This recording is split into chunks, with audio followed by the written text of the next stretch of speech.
ओम शांति 17 मे 2026 अव्यक्त महावाक्य पुनरावृत्ति 11 फेब्रुआरी 2010 मुरलीर सारांश शिवंकर जन्मदिन रे क्रोध रूपक अरख फूल बाप दादा को अर्पण करी दर्पण हुओ।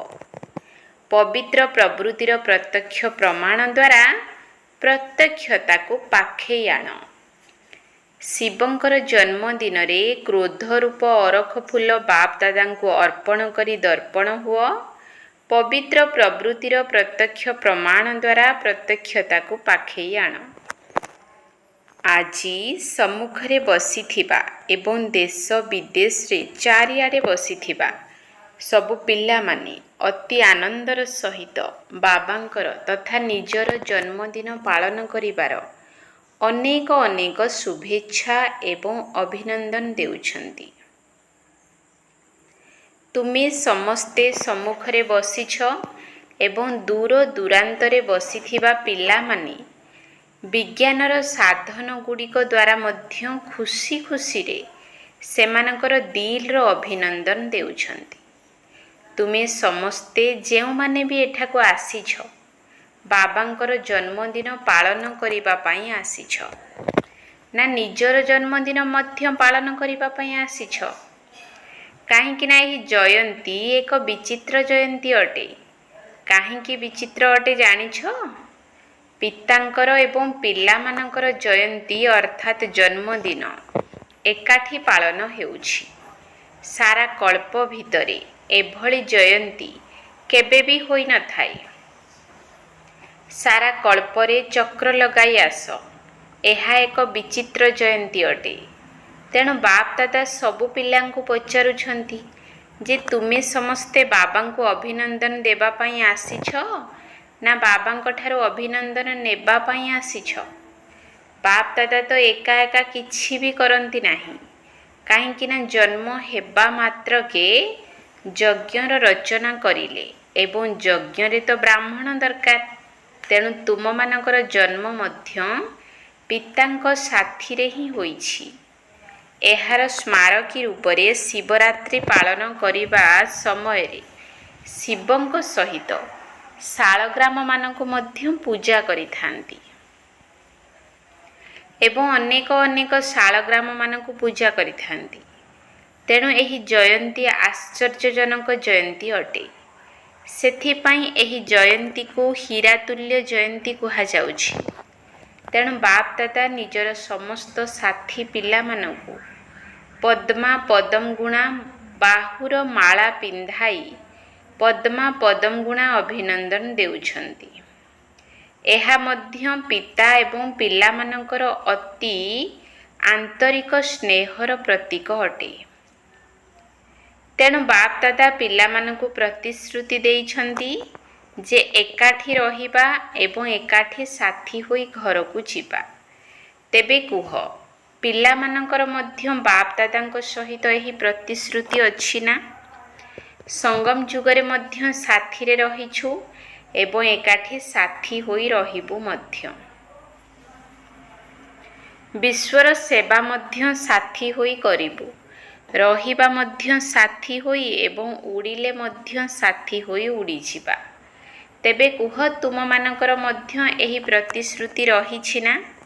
साथी रे रहिबु साथी रे जीवु एवं ब्रह्मा बाबांक साथी रे विश्व उपरे राज्य करिबु। कोन पक्का प्रतिश्रुति देइछ तो? एहा ही हेउछि एही शिव जयंतीर विशेषता। बाप दादा अमृत बेलारू देखुछंती जे भिन्न भिन्न स्थानर पिला माने बहुत खुशीर सहित अभिनंदन एवं शुभेच्छा पठाई चलीछंती। तुमे माने तो एबे सम्मुखरे बसी अभिनंदन देउछ एवं नेउछ मध्य। देबा एवं नेबा एका साथी रे हेउछि। तुमे भगवानकर पिला माने केते भाग्यवान अट जहा कि सम्मुखरे बसी जन्मदिन पालन करूछ। समस्तंकर चेहरा खुशी बासिया एवं खुशी रे उड़ुथिबार देखा जाउछि। गोटिए पटे बाप दादा पिला मानकर भाग्य को देखुछंती एवं अन्य पटे भक्त मानकु मध्य देखुछंती। ସେମାନେ ଏବେ ପର୍ଯ୍ୟନ୍ତ ମଧ୍ୟ ଡାକୁଛନ୍ତି ଆସ ଆସ, କିନ୍ତୁ ତୁମେମାନେ ଏକାଠି ବସି ଜୟନ୍ତୀ ପାଳନ କରୁଛ। ବାପ୍ ଦାଦା ଦେଖୁଛନ୍ତି ଭକ୍ତମାନଙ୍କର ଅନୁଭୂତି ମଧ୍ୟ କିଛି କମ୍ ନୁହେଁ। ଯାହା ସବୁ ତୁମେମାନେ ଏଠାରେ ବାସ୍ତବିକ ରୂପରେ କରୁଛ ତାର ସ୍ମାରକୀ ରୂପରେ ସେମାନେ ମଧ୍ୟ କେତେ ସୁନ୍ଦର ଭାବରେ ବିଧି ବିଧାନ ପାଳନ କରୁଛନ୍ତି। ତୁମେମାନେ ମଧ୍ୟ ବ୍ରତ ରଖିଛ, ତେଣୁ ସେମାନେ ମଧ୍ୟ ସ୍ମାରକୀ ରୂପରେ ବ୍ରତ ରଖିବାର ବିଧି ଆପଣାଇଛନ୍ତି। ସେମାନେ କେବଳ ଗୋଟିଏ ଦିନ ପାଇଁ ବା କିଛି ସମୟ ପାଇଁ ବ୍ରତ ରଖୁଛନ୍ତି, କିନ୍ତୁ ତୁମେମାନେ କେଉଁ ବ୍ରତ ରଖିଛ? ସମସ୍ତେ ବାବାଙ୍କ ପାଖରେ ବ୍ରତ ରଖିବାର ପ୍ରତିଶ୍ରୁତି ଦେଇଛ ନା? ତୁମେମାନେ ତ ବାବାଙ୍କ ପାଖରେ ଖୁସି ଖୁସିରେ ବ୍ରତ ରଖିଛ ଯେ ବାବା ଆମେ ଏହି ସମ୍ପୂର୍ଣ୍ଣ ବ୍ରାହ୍ମଣ ଜନ୍ମ ପାଇଁ ବ୍ରତ ଧାରଣ କରିଛୁ। କ'ଣ ବ୍ରତ ଧାରଣ କରିଛ ତ? କେଉଁ ବ୍ରତ କରିଛ? ପବିତ୍ରତାର ବ୍ରତ। ଯଦିଓ ଗୋଟିଏ ଜନ୍ମ ପାଇଁ ବ୍ରତ ଧାରଣ କରିଛ, କିନ୍ତୁ ଏହି ଗୋଟିଏ ଜନ୍ମର ପବିତ୍ରତାର ବ୍ରତ 21 ଜନ୍ମ ପର୍ଯ୍ୟନ୍ତ ଚାଲିବ।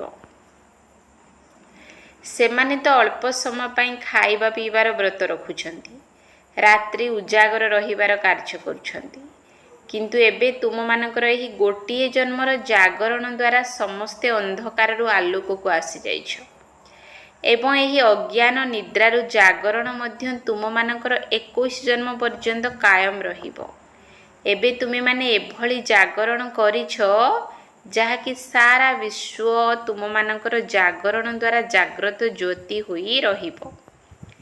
କୌଣସି ବି ଦୁଃଖ ଅଶାନ୍ତିର ଅନ୍ଧକାର ରହିବ ନାହିଁ। ଏବେ କୁହ, ତୁମେମାନେ ସାରା ବିଶ୍ୱକୁ ଅନ୍ଧକାରରୁ ଆଲୋକକୁ ଆଣିଛ, ତେଣୁ ଏହି ଅବିନାଶୀ ଏବଂ ମହାନ ବ୍ରତ ଭଲ ଲାଗୁଛି ତ? କଷ୍ଟ ଲାଗୁନାହିଁ ତ? କ'ଣ ସହଜ ନା କଷ୍ଟକର? ସହଜ ଲାଗୁଛି ତ?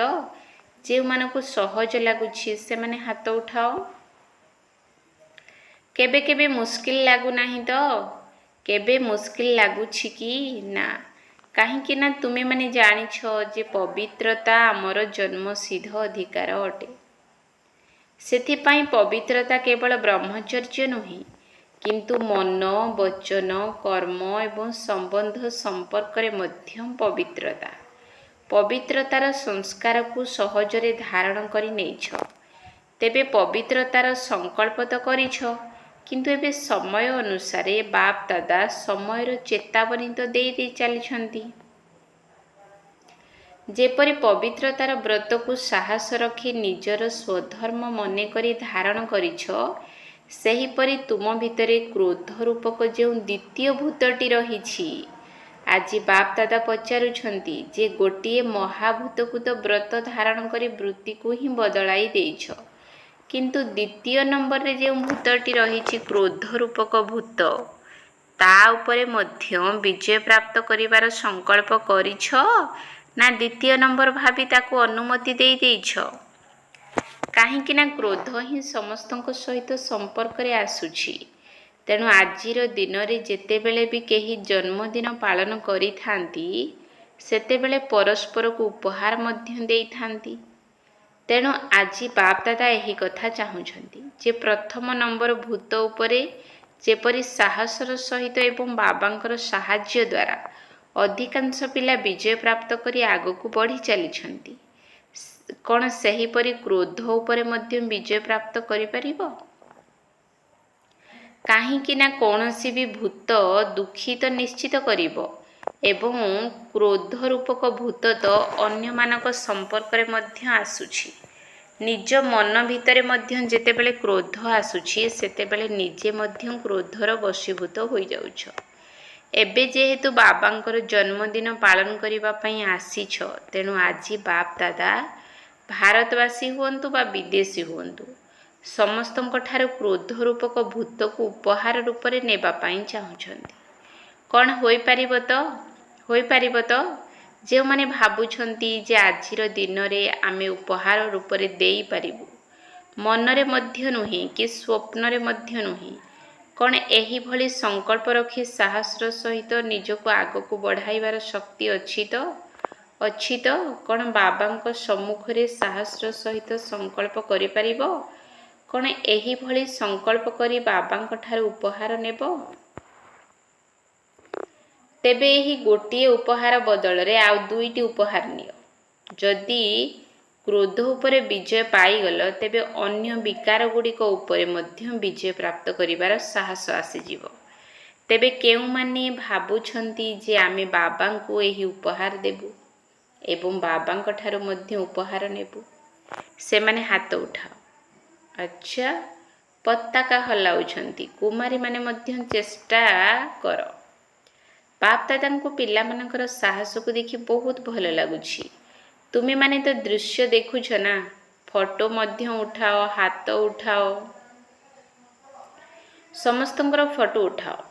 ବାପ ଦାଦା ମଧ୍ୟ ଏହିଭଳି ସାହସ ପାଇଁ ତୁମମାନଙ୍କୁ ପ୍ରତିଦିନ ଅମୃତ ବେଳାରେ ଯେତେବେଳେ ମିଳନ କରୁଛ, ସେତେବେଳେ ବିଶେଷ କରି ଅନୁଭବୀ ଆତ୍ମା ହେବାର ଅଭିନନ୍ଦନ ଦେବେ।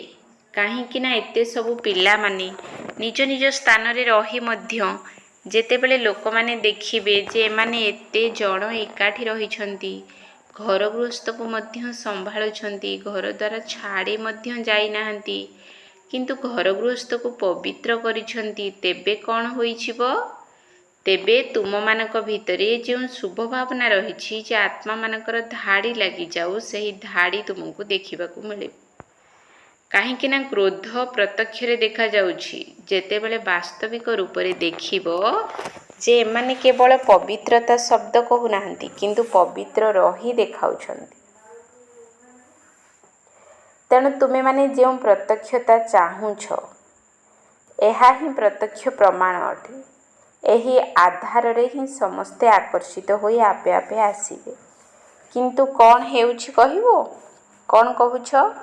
କ୍ରୋଧ ଆସିବାର କାରଣ ମଧ୍ୟ ଅଧିକାଂଶ କ୍ଷେତ୍ରରେ ଦେଖାଯାଉଛି ଯେ କେଉଁଠି ନା କେଉଁଠି ଈର୍ଷା ରହିଛି ଏବଂ ତା ସହିତ କିଛି ନା କିଛି ଦେଖିବା ଦ୍ୱାରା ବ୍ୟର୍ଥ ବିଚାରର ବୀଜ ମଧ୍ୟ କ୍ରୋଧକୁ ଜନ୍ମ ଦେଉଛି। କାହିଁକି ନା ବ୍ୟର୍ଥ ଚିନ୍ତନ ବୀଜ ଅଟେ, ଯେଉଁ ବୀଜରୁ କ୍ରୋଧ ଜନ୍ମ ନେଉଛି ଏବଂ ଏଥିପାଇଁ ଗୋଟିଏ ଶବ୍ଦ ନିମିତ୍ତ ହେଉଛି। ସେହି ଗୋଟିଏ ଶବ୍ଦ ରୂପୀ ବୀଜକୁ ଯଦି ସମାପ୍ତ କରିଦେବ, ତେବେ ସବୁ କଥା ସହଜ ହୋଇଯିବ। ସେହି ଗୋଟିଏ ଶବ୍ଦ ହେଲା କାହିଁକି। ଏହା କାହିଁକି ହେଲା, ଏପରି କାହିଁକି କରିଲ, ଇଏ ଏପରି କାହିଁକି କରୁଛି। ଏହି କାହିଁକି ଶବ୍ଦର ଧାଡ଼ି ବହୁତ ଲମ୍ବା ଅଟେ। ଦେଖ, ତୁମେ ଯଦି କ୍ୟୁ ଶବ୍ଦକୁ ଇଂରାଜୀରେ ଲେଖିବ, କେତେ ମୁସ୍କିଲରେ ଲେଖାଯିବ, କିନ୍ତୁ ଯଦି ଏ ଲେଖିବ, ତେବେ କେତେ ସହଜ ଅଟେ। ତେଣୁ ବାପ ଦାଦା ଆଜି ଏହି କଥା ଚାହୁଁଛନ୍ତି ଯେ ଏହି କ୍ୟୁ ଅର୍ଥାତ୍ କାହିଁକି ଶବ୍ଦର କ୍ୟୁ ଅର୍ଥାତ୍ ଧାଡ଼ିକୁ ସମାପ୍ତ କର। ତାହାଦ୍ୱାରା ତୁମମାନଙ୍କର ଯେଉଁ ଆଶା ରହିଛି ଶୀଘ୍ର ଶୀଘ୍ର ବାବାଙ୍କର ପ୍ରତ୍ୟକ୍ଷତା ହେଉ, ସମସ୍ତଙ୍କର ଦିଲ୍ ଭିତରେ ବାବାଙ୍କର ସ୍ନେହର ପତାକା ଉଡ଼ୁ ଏବଂ ସମସ୍ତଙ୍କର ଦିଲ୍ ଏହି ଗୀତ ଗାଉ ଯେ ଆମର ବାବା ଆସିଗଲେ, ମିଠା ବାବା ଆସିଗଲେ। ଏହି କଥା କହୁଛ ନା। ସମସ୍ତଙ୍କ ଦିଲ୍ ଭିତରେ କିପରି ଶୀଘ୍ର ଶୀଘ୍ର ପ୍ରତ୍ୟକ୍ଷର ପତାକା ଉଡ଼ୁ। ତେବେ ଏଥିପାଇଁ କାହିଁକି, କ'ଣ, କିପରି, ଏହିସବୁ କା କ କିର ଭାଷାକୁ ସମାପ୍ତ କରି କରେ କମାଲ ଅର୍ଥାତ୍ ଚମତ୍କାର ଶବ୍ଦ କୁହ। କ କା କି କୁହ ନାହିଁ। ବାପ ଦାଦା ଯେତେବେଳେ ପିଲାମାନଙ୍କର ବୋର୍ଡ଼ିଂ ସ୍କୁଲ ଖୋଲିଥିଲେ, ପାକିସ୍ତାନରେ ଥିବା ସମୟର କଥା, ଆଦି ସମୟରେ ତ ଜଗଦମ୍ବା ପିଲାମାନଙ୍କୁ ଏହି କଥା କହୁଥିଲେ ଯେ ଏହି କ କା କିର ଭାଷା କୁହ ନାହିଁ। ତେବେ ଅଧିକ କେଁ କେଁ କିଏ କରିଥାଏ? ଏହା କ'ଣ ଶୁଣିବାକୁ ଭଲ ଲାଗେ କି? ତେଣୁ ଏବେ ଆଉ କାହିଁକି କାହିଁକିର ଧାଡ଼ି ଲଗାଅ ନାହିଁ। ଆଜ୍ଞା, ହଁ ଆଜ୍ଞା, ବହୁତ ଭଲ। ଭଲ କଥା। ଆମେ ସବୁ ମିଳିମିଶି କରିବା, ସମସ୍ତେ ଉଡ଼ିବା। ଏହିଭଳି ଭାଷା କୁହ। କ'ଣ ଭାଷାର ପରିବର୍ତ୍ତନ ହୋଇପାରିବ? କ କା କି ନୁହେଁ। ଯଦି ଏହି ଶବ୍ଦଗୁଡ଼ିକର ଧାଡ଼ିକୁ ଛାଡ଼ିଦେବ, ତେବେ ପ୍ରତ୍ୟକ୍ଷତାର ଧାଡ଼ି ଲାଗିବ। ଦେଖ, ଶିବଙ୍କ ଉପରେ ଅରଖ ଫୁଲ ହିଁ ଚଢ଼ାଇଥାନ୍ତି। ଯେହେତୁ ଆଜି ସମସ୍ତେ ଶିବରାତ୍ରି ପାଳନ କରୁଛ, ଶିବଙ୍କର ଜନ୍ମଦିନ ପାଳନ କରୁଛ, ତେବେ ସମସ୍ତେ ଏହି କ୍ରୋଧ ରୂପକ ଅରଖ ଫୁଲକୁ ବାପଦାଦାଙ୍କୁ ଅର୍ପଣ କରିଦିଅ। ତାହା ହେଲେ ତୁମେମାନେ ଦର୍ପଣ ହୋଇଯିବ। କ'ଣ ପସନ୍ଦ ତ? ପସନ୍ଦ ତ? ଆଚ୍ଛା, ତେବେ ଆଗକୁ ବାପଦାଦା ହୋଲି ସମୟରେ ତ ଆସିବେ। ସେତେବେଳେ ଫଳାଫଳ ପଚାରିବେ। ଏଥିରେ ଥକିଯିବ ନାହିଁ। କ'ଣ କରିବି, ହୋଇପାରିଲା ନାହିଁ। ନା, ନିଶ୍ଚୟ ବୁଦ୍ଧି ହୋଇ କର। ମୋତେ କରିବାକୁ ହିଁ ହେବ। ଏବଂ ହାତ ମଧ୍ୟ ଉଠାଇଛ। ହାତ ଉଠାଇବା ଅର୍ଥ ବାବାଙ୍କୁ ଦେଇଦେଲ ନା। ପୁଣି ଥରେ ହାତ ଉଠାଅ। ଦାଦୀମାନେ ଦେଖୁଛ ତ? ତାଳି ବଜାଅ। କେବେ ବି ସାହସ ହରାଇବ ନାହିଁ। ଯଦି ଟିକିଏ କମ୍ ବି ହୋଇଗଲା, ତେବେ ବି ଆଗକୁ ଠିକ୍ କରିବାର ସାହସ ରଖିବ। କିନ୍ତୁ ଛାଡ଼ିବାର ନାହିଁ, ଆଗକୁ ବଢ଼ି ଚାଲିବ। ବାପଦାଦା କମ୍ବାଇଣ୍ଡ ଅର୍ଥାତ୍ ଯୁଗଳ ରୂପରେ ଅଛନ୍ତି। ତୁମେମାନେ କହୁଛ ନା ବାପଦାଦା ଏକାଠି ଅଛନ୍ତି, ଯୁଗଳ ଅଟନ୍ତି। ତେଣୁ ଏହିଭଳି ସମୟରେ ଯଦି କିଛି ବି ଭୁଲ ହୋଇଗଲା, ତେବେ ବାପଦାଦାଙ୍କର ଯୁଗଳ ରୂପକୁ ସମ୍ମୁଖକୁ ଆଣି ପୁନର୍ବାର ଅର୍ପଣ କରିଦିଅ। କିନ୍ତୁ ବାପଦାଦା ଚାହୁଁଛନ୍ତି ଯେ ମୋର ସବୁ ପିଲା ନମ୍ବର 1 ହୁଅନ୍ତୁ। ଦାନ ଦେଇଥିବା ଜିନିଷ ତ ଅନ୍ୟର ଅମାନତ ହୋଇଗଲା ନା। ହାତ ଉଠାଇବା ଅର୍ଥ ଦେଇଦେଲେ। ତେଣୁ ଏବେ ଆଉ ତୁମର ନୁହଁ, ଅମାନତ ଅଟେ। ପୁଣି ଯଦି ସଂକଳ୍ପରେ ମଧ୍ୟ ଆସିଯାଏ, ତେବେ ଭାବିବ ମୁଁ ଅନ୍ୟର ଅମାନତକୁ ଆତ୍ମସାତ୍ କରୁଛି। ଏହାକୁ ଖରାପ ଭାବିଥାନ୍ତି। ଦାନ ଦେଇଥିବା ଜିନିଷକୁ କେବେ ବି ଫେରସ୍ତ ନିଆଯାଏ ନାହିଁ, କାହିଁକି ନା ଏହା ମୋର ନୁହେଁ। ଆଜି ବାପଦାଦା ଚାରିଆଡ଼ର ଯେଉଁମାନେ ପରଦାରେ ମଧ୍ୟ ଦେଖୁଛନ୍ତି, ସେଠାରେ ବସି ମଧ୍ୟ ସମସ୍ତେ ଖୁସି ମନରେ ଦେଖୁଛନ୍ତି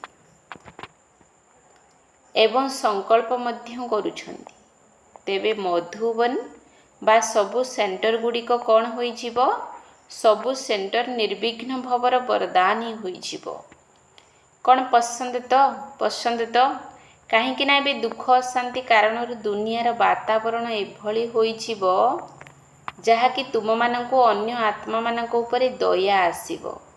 କାହିଁକି ନା ତୁମେମାନେ ପୂର୍ବଜ ଅଟ, ପୂଜ୍ୟ ମଧ୍ୟ ଅଟ।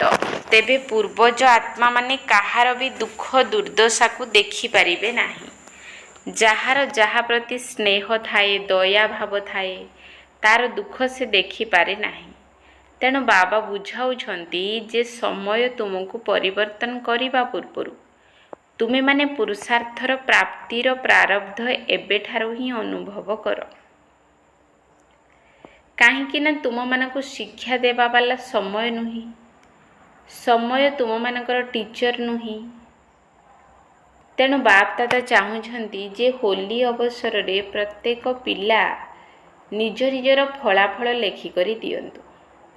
ଅଧିକ ଲମ୍ବା ଚଉଡ଼ା ଲେଖିବାର ନାହିଁ। କାହିଁକି ନା ପଢ଼ିବାକୁ ମଧ୍ୟ କାହାକୁ ସମୟ ନାହିଁ। କିନ୍ତୁ ବାପଦାଦା ପୂର୍ବରୁ ମଧ୍ୟ ଶୁଣାଇ ସାରିଛନ୍ତି ଯେ ତୁମମାନଙ୍କୁ ଯେପରି ବରଦାନ କାର୍ଡ଼ ମିଳୁଛି ନା, ତାହା କେତେ ଛୋଟ। ସେଥିରେ କେବଳ ଓକେ ଲେଖ। କେବଳ ଓକେ ଶବ୍ଦ ହିଁ ଲେଖିବ। ଯଦି ପୁରୁଷାର୍ଥ କରିବା ଭିତରେ କିଛି ଭୁଲ ଭାଲ ହୋଇଯାଉଛି, ତେବେ ଓକେ ମଝିରେ ଗାର ଟାଣିଦେବ। ସହଜ ଅଟେ ନା। ଅଧିକ କାଗଜ ନଷ୍ଟ କରିବ ନାହିଁ। ଯଦି ଅଧିକ ଥର ଭୁଲ ହୋଇଥିବ, ତେବେ 2 ଥର 3 ଥର ତେବେ ଗାର ପକାଇ ଚାଲିବ ଏବଂ ହୋଲି ପୂର୍ବରୁ ମଧୁବନକୁ ପଠାଇ ଦେବ। ଯଦିଓ ସମସ୍ତଙ୍କର ଏକାଠି କରି ଟିଚର ଭଉଣୀମାନେ ହିଁ ପଠାନ୍ତୁ, ତାହାଦ୍ୱାରା ବାପଦାଦାଙ୍କ ପାଖରେ ଫଳାଫଳ ପହଞ୍ଚିଯିବ। ଏଥିରେ ପ୍ରଥମ ନମ୍ବର କିଏ ହେବ? ତାପରେ ବାପଦାଦା ତୁମମାନଙ୍କୁ ପଦ୍ମା ପଦମ ଗୁଣା ଆନ୍ତରିକ ସ୍ନେହର ଉପହାର ଦେବେ। ଆଚ୍ଛା, ଡବଲ ବିଦେଶୀମାନେ ଅଛନ୍ତି ନା? ହାତ ଉଠାଅ। କ'ଣ ନମ୍ବର ନେବ ତ? ଦେଖିବା ବିଦେଶ ବାଲା ଆଗ ନମ୍ବର ନେଉଛନ୍ତି ନା ଭାରତ ବାଲା ନେଉଛନ୍ତି? ଭଲ କଥା।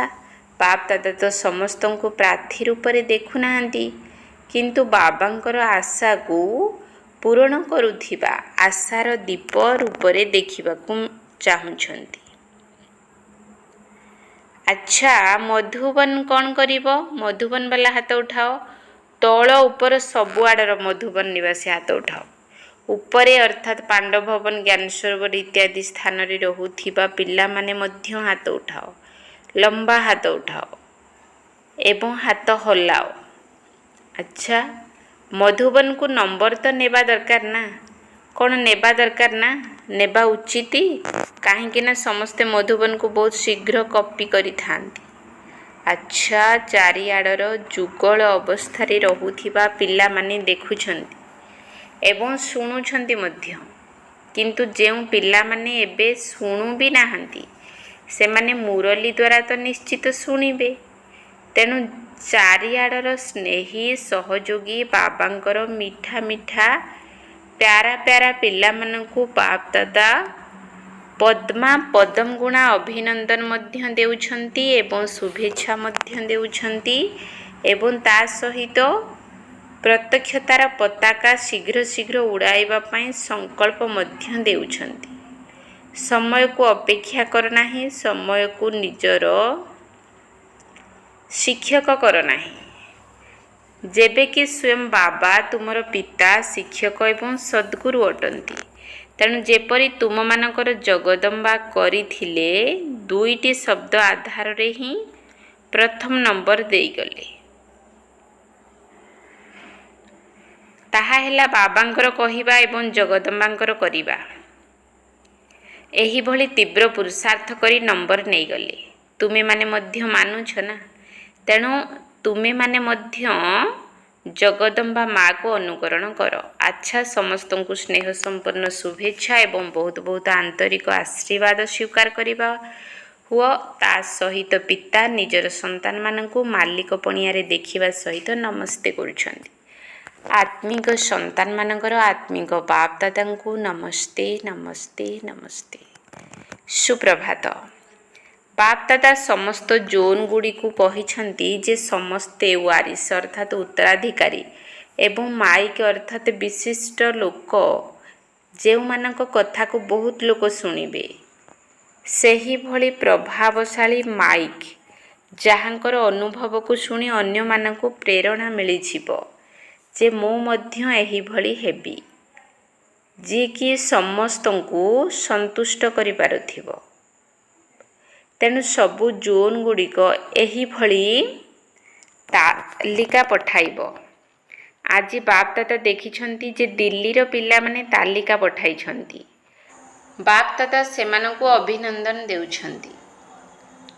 ବାପ ଦାଦା ସେମାନଙ୍କୁ ଅଭିନନ୍ଦନ ଦେଉଛନ୍ତି। ଯେତେବେଳେ ସବୁ ଜୋନ୍ ପଠାଇବେ, ସେତେବେଳେ ତୁମମାନଙ୍କୁ ମଧ୍ୟ ଫଳାଫଳ ଶୁଣାଇବୁ। କେତେଜଣ ୱାରିଶ ଆତ୍ମା ପ୍ରସ୍ତୁତ ହୋଇଛନ୍ତି। ଚେକିଂ ମଧ୍ୟ କରାଯିବ। ଏମିତି ନୁହେଁ ଯେ ଲିଷ୍ଟ ଆସିଗଲା ବୋଲି ମାନିଯିବୁ। ଗୁପ୍ତ ରୂପରେ ଚେକିଂ ମଧ୍ୟ କରାଯିବ। ଆଚ୍ଛା, ଆରମ୍ଭରୁ ମଧ୍ୟ ଶୁଭେଚ୍ଛା ଏବଂ ଅଭିନନ୍ଦନ ମିଳିଥିଲା। ଏବେ ମଧ୍ୟ ବାପ ଦାଦା ଜଣ ଜଣଙ୍କର ନାମକୁ ଦିଲରେ ମନେ ପକାଇ ପଦ୍ମା ପଦମ ଗୁଣା ଅଭିନନ୍ଦନ ଦେଉଛନ୍ତି। ବାବାଙ୍କ ପାଖରେ ତ ସବୁ ପିଲାଙ୍କର ଚିତ୍ର ସୂକ୍ଷ୍ମ ବତନରେ ପ୍ରକଟ ହୋଇ ରହିଛି। ତେବେ ବାପ ଦାଦା ମଧ୍ୟ ପିଲାମାନଙ୍କର ଜନ୍ମଦିନ ପାଳନ କରିଲେ ଏବଂ ପିଲାମାନେ ମଧ୍ୟ ବାପ ଦାଦାଙ୍କର ଜନ୍ମଦିନ ପାଳନ କରିଲେ। ତେଣୁ ଦୁଇ ଜଣଙ୍କୁ ଅଭିନନ୍ଦନ। ଆଚ୍ଛା, ବରଦାନ। ସମସ୍ତଙ୍କୁ ସମ୍ମାନ ଦେବା ସହିତ ନିଜର ରେକର୍ଡକୁ ଠିକ୍ ରଖୁଥିବା ସମସ୍ତଙ୍କର ସ୍ନେହୀ ଭବ।